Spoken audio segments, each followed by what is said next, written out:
দুনিয়ার মজদুর, দুনিয়ার মজদুর, এক হও লড়াই করো, দুনিয়ার মজদুর, এক হও লড়াই করো। মে দিবস দিচ্ছে ডাক, সাম্রাজ্যবাদ নিপাত, মে দিবস দিচ্ছে ডাক, মে দিবস দিচ্ছে ডাক, সাম্রাজ্যবাদ নিপাত যাক, এই শ্রমিক শোষণ নিপাত যাক। মে দিবস দিচ্ছে ডাক। আজকের সমাবেশে যারা এখানে সমবেত হয়েছেন তাদেরকে জাতীয় মুক্তি কাউন্সিলের পক্ষ থেকে আমরা সংগ্রামী অভিনন্দন ও লাল সালাম জানাই।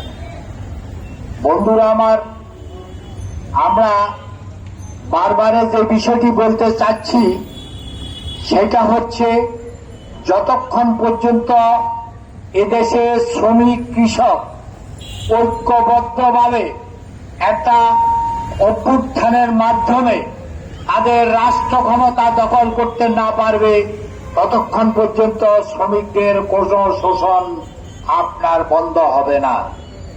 এই যে আজকে যেই কথাটা বলা হচ্ছে, আমার পূর্ববর্তী বক্তা সে যে কথাটা বলছে, যতক্ষণ পর্যন্ত শ্রমিকের শ্রম না দেয় ততক্ষণ পর্যন্ত কোনো সম্পদ সৃষ্টি হয় না। কারণ এই সম্পদ প্রাকৃতিক যেই অবদান, প্রাকৃতিক যে সম্পদ, সেটাকে যদি আপনি পরিণত তুলতে হয় তাহলে শ্রমিকের শ্রম লাগে। তাহলে আজকে আমরা কেন এই মে দিবসে একটা সমাবেশ করতে যাচ্ছি? বন্ধুরা আমার, মে দিবস এমন একটি দিবস, সারা পৃথিবীর শ্রমজীবী মানুষ আজকে এখানে এই মে দিবস পালন করছে। আমরাও তার অংশ হিসাবে, পৃথিবীর শ্রমজীবী মানুষের অংশ হিসাবে আমরাও বাংলাদেশে শ্রমিকদেরকে নিয়ে এই মে দিবস পালন করছি। বন্ধুরা, আমরা যে কথাটি অত্যন্ত পরিষ্কারভাবে বলতে চাই, আমরা এই দেশে আওয়ামী লীগের শাসন দেখেছি, আমরা বিএনপির শাসন দেখেছি, আমরা জামাতের শাসন দেখেছি, আমরা শেখ হাসিনার 16 বছরের ফ্যাসিবাদী শাসন দেখেছি, কিন্তু আমার দেশের শ্রমিকের কোন উন্নতির কথা কেউ বলে না। শুধুমাত্র আন্দোলনের শ্রমিক লাগে, উৎপাদনের শ্রমিক লাগে, কৃষিকাজের শ্রমিক লাগে, রিক্সা চালাতে শ্রমিক লাগে, ওই সিএনজি চালাতে শ্রমিক লাগে, পাটকলের শ্রমিক লাগে, গার্মেন্টসের শ্রমিক লাগে। এই ছাড়া শ্রমিক আর কোথাও লাগে না। কিন্তু শ্রমিক সেই সম্পদের মালিক হয় না। আমরা যে জাতীয় মুক্তি কাউন্সিলের থেকে আমাদের বক্তব্য পরিষ্কার, আমরা আওয়ামী লীগ, বিএনপি, জামাত, জাতীয় পার্টির জন্য আর কোন আন্দোলন করব না। আসুক আমরা এই শ্রমিক দিবসে ঐক্যবদ্ধ হয়ে আমরা বলি, আমরা এই আমাদের শ্রমিকদের দাবির ভিত্তিতে আমরা জাতীয় মুক্তি কাউন্সিল থেকে 18 দফা একটি দফা প্রণয়ন করেছি। এই দফাগুলি হচ্ছে শ্রমিকদের মুক্তির দফা। সেখানে মার্কিন সাম্রাজ্যবাদ, ভারতীয় সাম্রাজ্যবাদ, রাশিয়ার সামাজিক সাম্রাজ্যবাদ সহ ইউরোপীয় ইউনিয়ন কারো কোনো অবস্থা থাকবে না।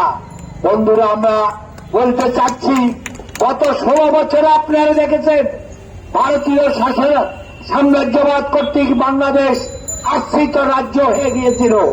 আজকে আমরা কি দেখতাম? ওই অন্তর্বর্তী সরকার নির্বাচনের 3 দিন আগে আমাদের দেশকে মার্কিনের কাছে বন্ধক দেওয়ার একটি চুক্তি করেছে। আমাদের দেশে 12 তারিখে একটি নির্বাচন হয়েছে। ওই নির্বাচনে আজকে একটা সংসদ আছে। আপনারা দেখেন, গতকালকে সংসদ অধিবেশন শেষ হয়েছে, তারা কেউই মার্কিনের সাথে যে চুক্তি, দেশ বিরোধী চুক্তি, স্বাধীনতা বিরোধী চুক্তি, এদেশের শ্রমিকদের উৎপাদন ব্যবস্থা ব্যাহত করার চুক্তি, এই চুক্তির বিরুদ্ধে কেউ কোনো কথা বলেন না। অর্থাৎ আমাদের গ্রামে একটা কথা আছে, সব শিয়ালের এক ডাক। আওয়ামী লীগ বলেন, বিএনপি বলেন, জামাত বলেন, জাতীয় পার্টি বলেন, তারা হচ্ছে একই জাতের, একই শ্রেণীর শিয়াল, তাদের ডাক একই রকম। সুতরাং আমাদেরকে ডাক তুলতে হবে শ্রমিকদের রাজত্বের জন্য। আমরা শ্রমিকরা রাষ্ট্র ক্ষমতা চাই, আমরা শ্রমিকরা রাষ্ট্র পরিচালনা করতে চাই। বন্ধুরা আমার, তারা একটা কথা বলে যে আপনারা এই শ্রমিকরা কিভাবে রাষ্ট্র পরিচালনা করবে। বন্ধুরা আমার, এই জুলাই আন্দোলনে আপনারা দেখেছেন 5 তারিখ পর 8 তারিখ পর্যন্ত কোন শ্রমিক, কোন রাষ্ট্র ছিল না, কোন পুলিশ ছিল না, কোন মিলিটারি ছিল না, কোন র্যাব ছিল না, কেউ ছিল না। এই দেশের জনগণ ট্রাফিক নিয়ন্ত্রণ করেছে, এই দেশের জনগণ শান্তি শৃঙ্খলা রক্ষা করেছে। এইটাকে বলে জনগণের শাসন, শ্রমিকের শাসন। আরেকটি কথা বলতে চাই বন্ধুরা, সকল আন্দোলন দেখেন, আওয়ামী লীগের কোন নেতা মরে না, তাদের ছেলেমেয়েরা মরে না। বিএনপি দেখেন, তাদের ছেলেমেয়েরা মরে না, তাদের ফুট আত্মীয় স্বজন মরে না। কে মরে?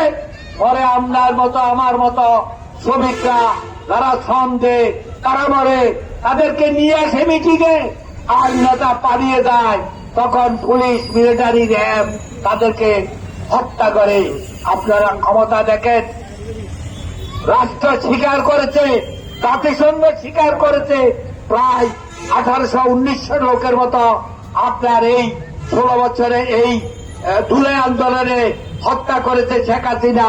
কিন্তু 1900 জনের মধ্যে আপনারা 5 জনও পাবেন না আওয়ামী লীগ, বিএনপি বা অন্য কোন আন্দোলনকারী লোক।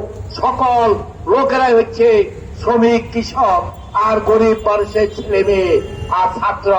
তাই বন্ধুরা, যতক্ষণ পর্যন্ত আমরা আমাদের নিজেদেরকে চিনতে পারবো না, আমরা আমাদের শ্রমের মর্যাদা বুঝতে পারবো না, ততক্ষণ পর্যন্ত আমাদের মুক্তি নাই।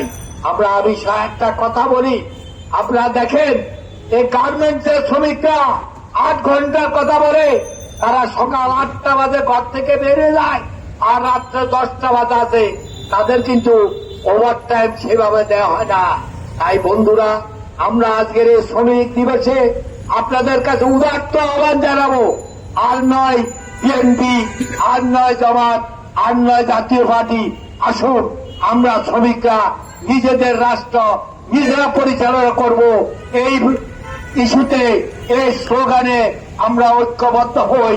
তাদেরকে আর আমাদের এই মূলধন, আমাদের মুনাফা, আমরা যে পণ্য তৈরি করি তার মুনাফা আমরা তাদেরকে খেতে দেব না। এই প্রতিজ্ঞা করে আমরা আমাদের এই আজকের এই মে দিবসের আমাদের কার্যক্রম শুরু করব। আজকের এই মিটিং পরিচালনা করার জন্য জুলাই আন্দোলনের অগ্রণী সৈনিক সাদরুল রুদ্রকে আপনার দায়িত্ব অর্পণ করা হলো। ধন্যবাদ। লাল সালাম, বিপ্লব দিল। এক হো, দুনিয়ার মজদুর, এক হো, লড়াই করো, লড়াই করো। দুনিয়ার মজদুর, জাতীয় মুক্তি কাউন্সিল জিন্দাবাদ, জিন্দাবাদ, জিন্দাবাদ, জিন্দাবাদ। মুক্তি কাউন্সিল। বন্ধুগণ, আপনারা আমাদের